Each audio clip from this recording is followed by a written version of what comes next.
Good morning, my Assassin fam bam. How are you all? I hope you all are fit and fine at your places, and I'm very sure you all are making most of this blessed month of Ramadan. Well, guys, don't forget to remember your teachers and your fellow students in your precious prayers. Well, as you know very well that we have started our online lectures of first term, and this is going to be a third lecture. And guys, the topic currently which we are discussing is chapter number 8, the explorer and the explorations. Previously, we have discussed about the greatest explorer Marco Polo, and we have discussed about the importance of explorations and about their contribution for shaping the world which is nowadays. Okay, and today we are going to talk about the greatest explorer from the Muslim world, and that is Ibn Battuta. So fasten your seatbelts because this lecture is going to be very interesting. Girls and guys, look at this picture carefully, which is right now glowing on your screen. This is a picture of the greatest explorer from the history and the greatest scholar from the Muslim world, Ibn Battuta. Well, guys, Ibn Battuta is a traveler of historical importance whose life went a long way in providing a clear account of the numerous countries that he visited during his eventful life. Well, to this day, his books are studied by the students of history since a very few travelers have been able to describe their experiences as deeply as Ibn Battuta explained. Well, guys, Ibn Battuta was a Muslim scholar, and you can say that he was the greatest explorer and the brilliant scholar inside his life. And his life is providing a great light to all the new world scholars and travelers, because he traveled, you can say that, throughout his life, and he spent all of his life while preaching others, while spreading the word of Islam, while exploring the cultures of other countries, and by, you can say that, because he was born in Muslim family. So in our next slide, we'll talk about his early life, about his, you can say that, about his journey. Well, one thing I want you to please note down that why we are studying the topic, the explorer and explorations. As I told you that this topic is from history, and we are, you can say that, turning the pages of history for getting idea, for getting knowledge that what kind of life was lived by the people in the past, and how their lives are helpful for us to mold our future and to shape our world. So this is very important for all of us to know that how much these people suffered to spread the word of Islam, and how much these people suffered, you can say that, to explore the cultures of other countries. And guys, previously we have discussed about Marco Polo, and I have told you that Marco Polo was a merchant and explorer who traveled throughout his life for Far East and China. And well, guys, today we are discussing about Ibn Battuta. Well, Ibn Battuta was born in Tangier, Morocco. Well, guys, Ibn Battuta life is full of adventures which he experienced during his life. Ibn Battuta was born on 24 February 1304. And guys, he traveled for about 30 years of life, and then he came back to Morocco. And you can say that Ibn Battuta was one of the most significant explorers in the world. And the world is memorized, or you can say that the world is fascinated by the life journey and the adventures which he made during his life.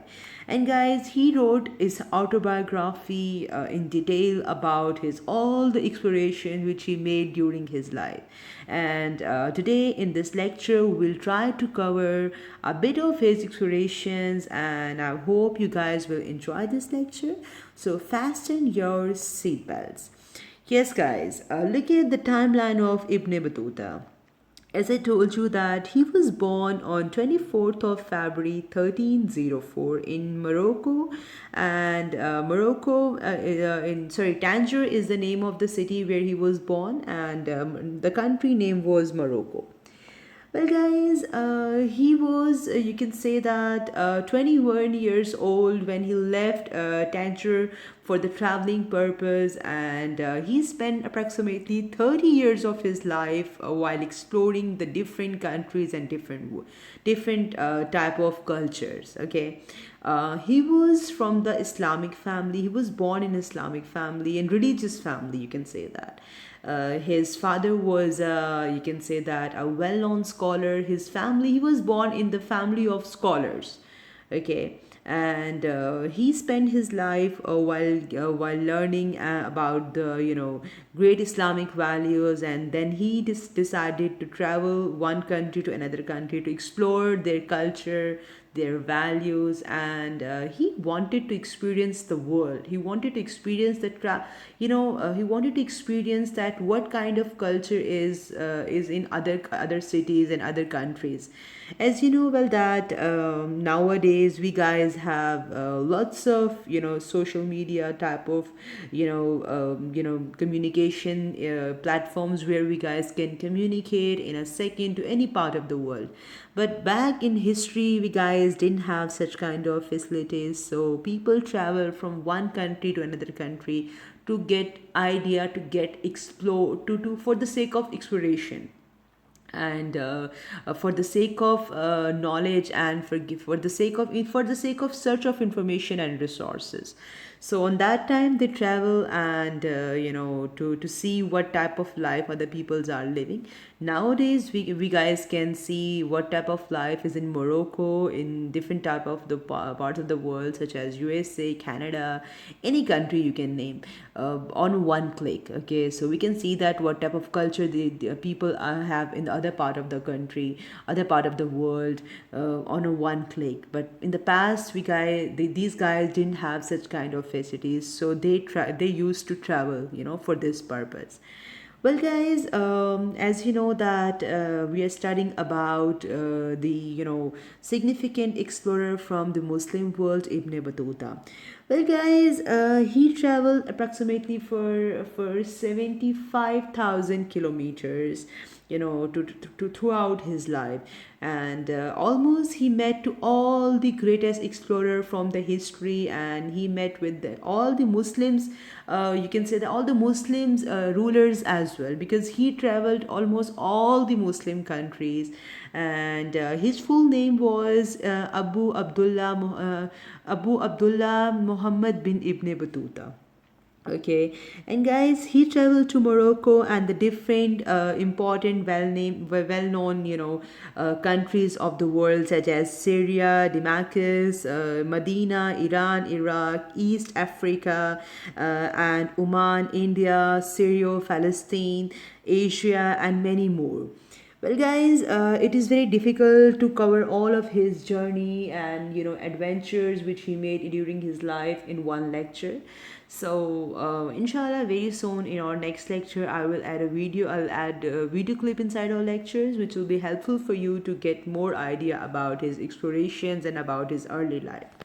Girls and guys, as you know that we are studying about the travels of Ibn Battuta. So let me show you the map. You can see this map, that red color indicates all the ways and paths he discovered or he used to travel from one place to another. And look at this distance. According to some historians, he traveled 75,000 kilometers, and some historians are calculating this way as a 12,000 kilometers. And that was the greatest significance, or you can say the legacy of Ibn Battuta, that he met almost all the Muslim leaders on that time. and he visited all the Muslim countries. By visiting different countries and by encountered by the different rulers, he was well aware, or he was great acknowledged by the cultures and the customs of different countries, by the different Muslim countries. Well, guys, as I told you that was an achievement of Ibn Battuta, that he met all the Muslim leaders and he visited all the countries which are governed by the Muslim rulers, and he was a greatest explorer and a greatest scholar. He spent his life while preaching the word of Islam, and that was his last words, that I wanted that when that death comes to me, I want that my face should be towards Makkah. And guys, he was the one who was highly qualified. He had a great knowledge of Islam, and he studied lots of, you can say that he studied the law of Islam, in short, you can say that. So he was appointed in the court of different rulers of the different countries, and he was appointed as a messenger of different rulers as well. As I told you that he traveled for about 30 years of his life, and then he back to Morocco. Then he came back to Morocco. So he was a very, you can say that, respectable personality on that time. So everybody want him to be the messenger of their country, or their king. So he was the greatest explorer and the person who explored the world. And if you talk about some important facts of Ibn Battuta, let me tell you the funny fact as well. I visited the mall which was named after Ibn Battuta, and that mall name is Ibn Battuta, and that is located in Dubai. I visited, several times that mall, and that is a huge mall. Okay, so this thing shows that how much respect he gained in Muslim world. Okay, because he was the greatest explorer of Muslim world, and as I told you that according to the historians, few are saying that he traveled 75,000 kilometers, and some are saying that he traveled around 12,000 kilometers. Okay, so although he visited all the places of the world, and as I showed you the map, so you have seen that the red color indicates that all the ways and the paths he used to travel from one country to another country. He traveled for about 30 years of his life, right? So, girls and guys, if you talk about some greatest major work, or you can say that the achievement of Ibn Battuta. So these are, you can say, Ibn Battuta was most important work in his life. Lifetime has to be done yet. That is his travel log, or you can say that his book, because whatever he traveled or experienced or suffered, he mentioned or wrote inside the book. That is called the autobiography of Ibn Battuta, and the name of his book is Rihla, or you can say that the travels of the travels, which Rihla is a Arabic word which means is travels. Well, guys, he detailed all the, you can say that, the journal and the journeys and the places he traveled, which gave historians a good amount of information, about the different world and the different kinds of about the different countries of the world. You can say that he traveled extensively for a period spanning 30 years, and guys, his travel log contains a deep description about the culture and the lifestyle of the other areas which he traveled. So he was the one who introduced the different cultures and about the, you can say that, lifestyle of the different people, to the Morocco. He was, as I told you, that the greatest explorer as well as the greatest scholar. So he was appointed as a judge in the different countries, though he served as a qazi at the qazi post in Delhi as well. which is nowadays in India, Delhi.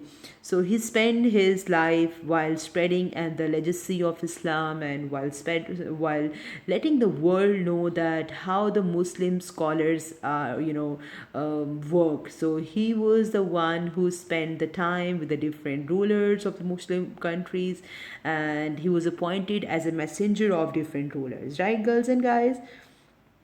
So, if we talk about his contributions, as I told you, that the greatest contribution is his autobiography, because inside his book he detailed all the journal and the journeys and the places he visited, and he mentioned all the adventures and the problems he encountered them.